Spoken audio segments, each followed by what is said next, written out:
दोस्तों जय माता दी।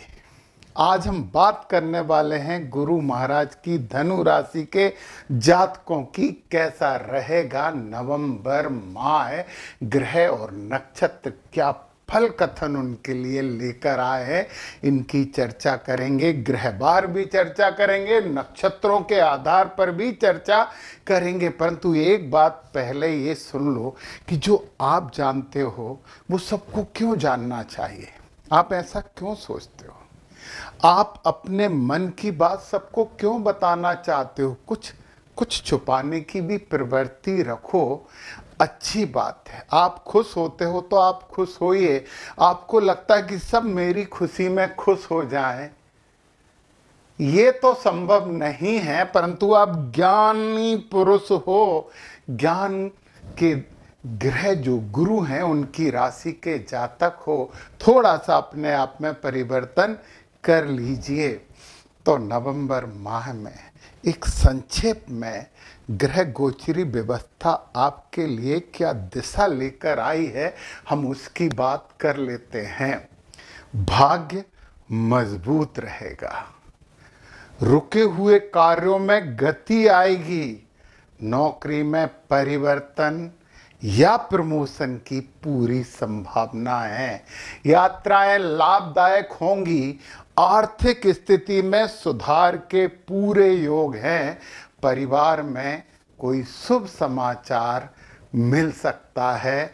गुरुवार के दिन पीपल के पेड़ के नीचे घी का दीपक लगाइए, शुभता और बढ़ जाएगी। अब हम पहले बात करते हैं कि ये जो संक्षेप में फल कथन आया है वो ग्रह गोचरी व्यवस्था कैसे दे रही है उसकी बात करते हैं। तो सबसे पहले चंद्र राशि है, लग्न की बात कर लेते हैं। धनु लग्न है, मतलब चंद्र राशि है, तो गुरु महाराज की है।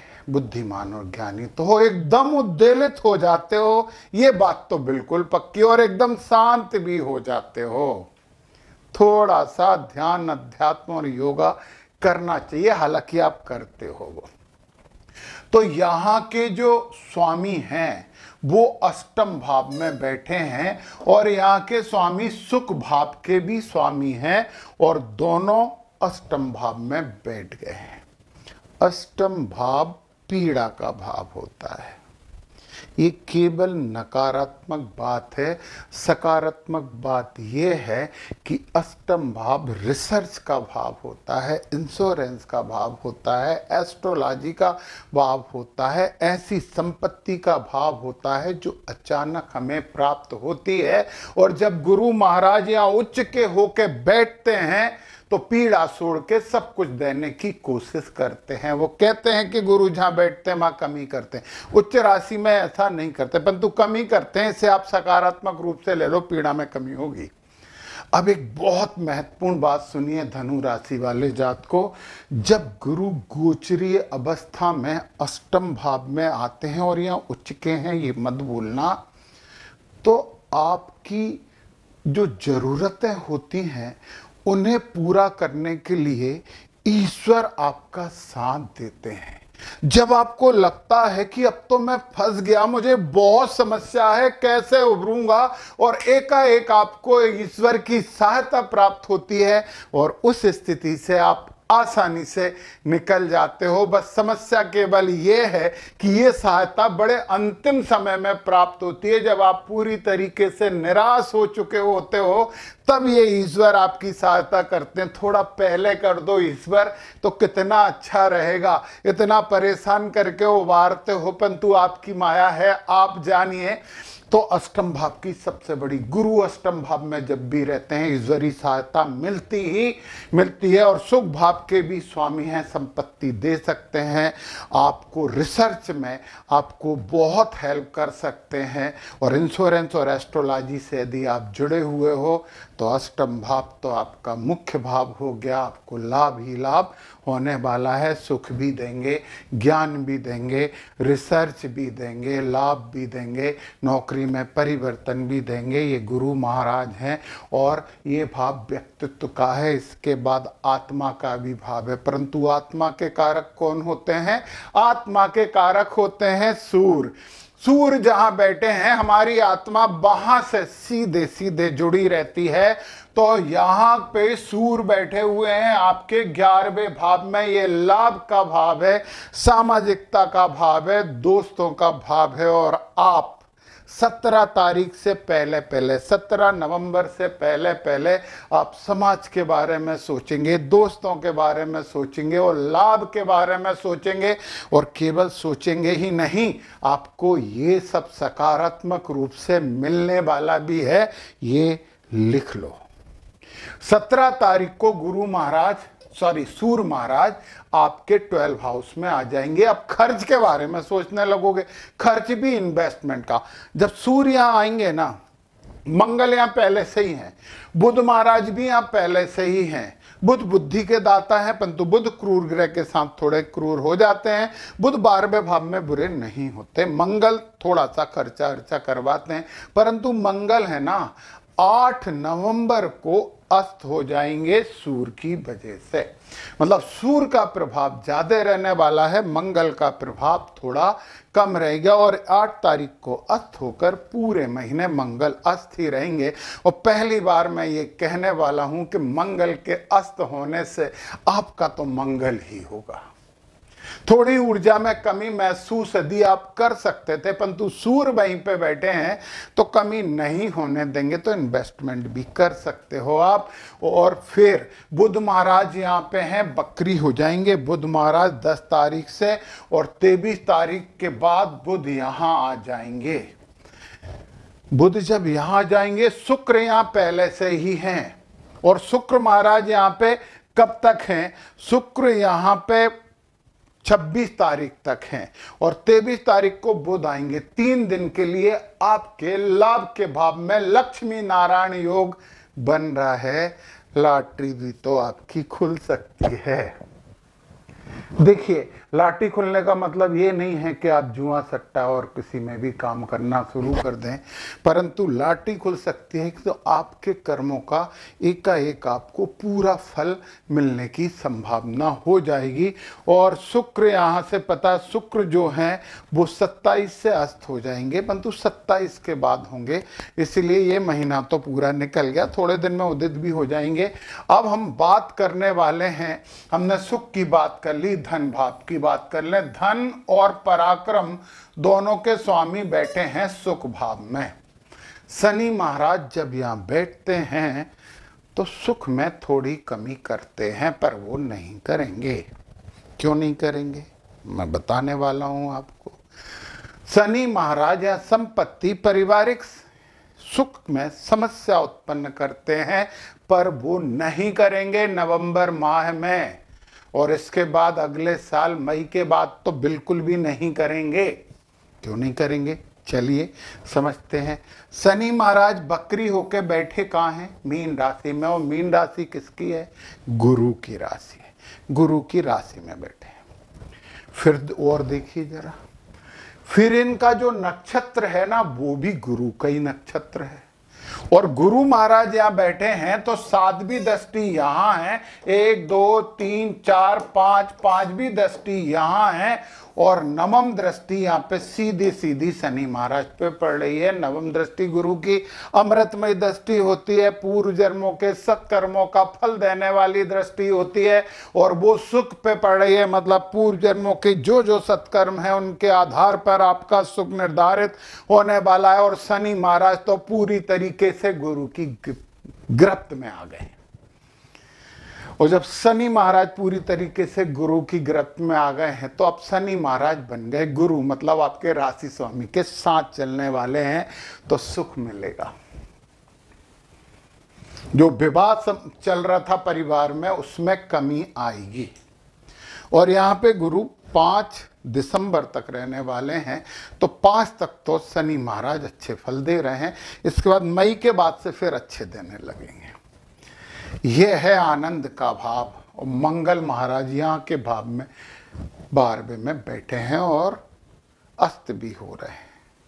तो यार बच्चों पे थोड़ा सा ध्यान दीजिए, बच्चों को ऊर्जावान बनाइए, डिप्रेस मत करिए, उन्हें मोटिवेट करिए, तो आनंद मिलेगा। आनंद तो मिलेगा पक्का है। ये वाला भाव और आ जाओ, ये है सप्तम भाव, पार्टनर का भाव है, व्यवसायिक पार्टनर का भाव भी है, और यहाँ के मालिक बैठे हैं 12वें भाव में। मैंने बोला कि बुध 12वें भाव में बुरे नहीं होते, और बुध फिर 23 तारीख से तुला में भी आ जाएंगे, यहाँ से यहाँ, और शुक्र के साथ बैठ जाएंगे, तो ये भाव लाभ भाव बन जाएगा, मतलब लाभ मिलेगा, लक्ष्मी नारायण योग बन रहा है, तो फिर अच्छा हो जाएगा, अच्छा हो जाएगा। तो थोड़ी सी समझदारी, थोड़ी सी जिम्मेदारी के साथ आप अपने परिवार में सुख पूरा प्राप्त कर सकते हैं। केतु महाराज भाग्य में बैठे हैं। केतु भाग्य में बैठते हैं तो भाग्य में उतार चढ़ाव करवाते रहते हैं। गणपति जी की आराधना कर लीजिए, केतु महाराज भी शुभ हो जाएंगे। घर पे एक झंडा लगा लीजिए तो भी केतु शुभ हो जाएंगे। तो ये सब बातें आपकी हो गई। और कर्म के स्वामी भी यहाँ पे बैठे हैं, ये कर्म है ना हमारा। बुध महाराज बैठे हैं। यदि कोई इंटरव्यू की तरफ जा रहे हो, नौकरी में प्रमोशन का कुछ इंटरव्यू है, कुछ भी है, तो सफलता मिलने वाली है, बिल्कुल निश्चिंत रहिए। नकारात्मकता दूर रखना होगा, क्योंकि सुखद परिणाम सकारात्मकता से आते हैं। यदि आपने सोच लिया कि हमारे साथ अच्छा नहीं होना है तो फिर नहीं होगा। ये फैक्ट है कि धनु राशि पिछले बहुत समय से परेशान है, परंतु ये कहाँ रुकने वाले हैं। ज्ञानी हैं, बुद्धिमान हैं और सच्चे भी हैं।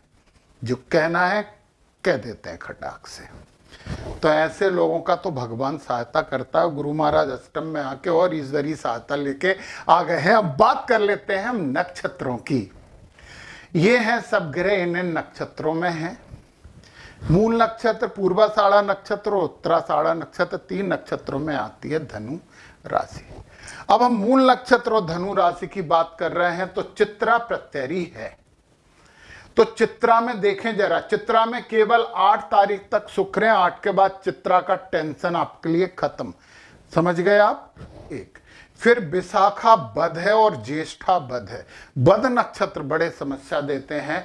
बुध 21 तारीख से विशाखा में आने वाले हैं। शुक्र 19 तारीख से विशाखा में आएंगे, 10-12 दिन के लिए आते हैं और बस। तो ये 19 से लेके इस महीने के लास्ट तक हमें विशाखा और ज्येष्ठा दोनों, विशाखा में ओम इंद्राग्निभ्याम नमः का जप करना है, और यदि हम ज्येष्ठा की बात करते हैं तो ज्येष्ठा में ओम इंद्राय नमः, मतलब एक में इंद्र और अग्नि को पूजिए और एक में इंद्र को पूजिए। देवताओं के नाम, नक्षत्र के देवताओं के नाम जब हम जप करते हैं तो नक्षत्र अशुभता में कमी कर लेते हैं। शुभता नहीं मिलती परंतु अशुभता भी नहीं मिलती, तो न्यूट्रल हो जाओ, कोई टेंशन नहीं है। बाकी दूसरे बहुत अच्छे नक्षत्र हैं, इन दोनों का मूल नक्षत्र वालों को करना पड़ेगा। अब हम पूर्वाषाढ़ा नक्षत्र की बात करें और ज्येष्ठा के लिए भी एक अच्छी बात बता दूं, 20 तक समस्या नहीं है, 20 के बाद मंगल आ रहे हैं ज्येष्ठा में। अब बात करिए आप पूर्वाषाढ़ा नक्षत्र की।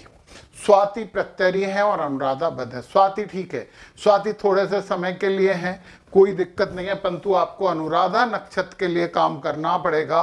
और अनुराधा नक्षत्र के लिए आपको ओम मित्राय नमः का जप करना चाहिए, ये नहीं रखने हैं।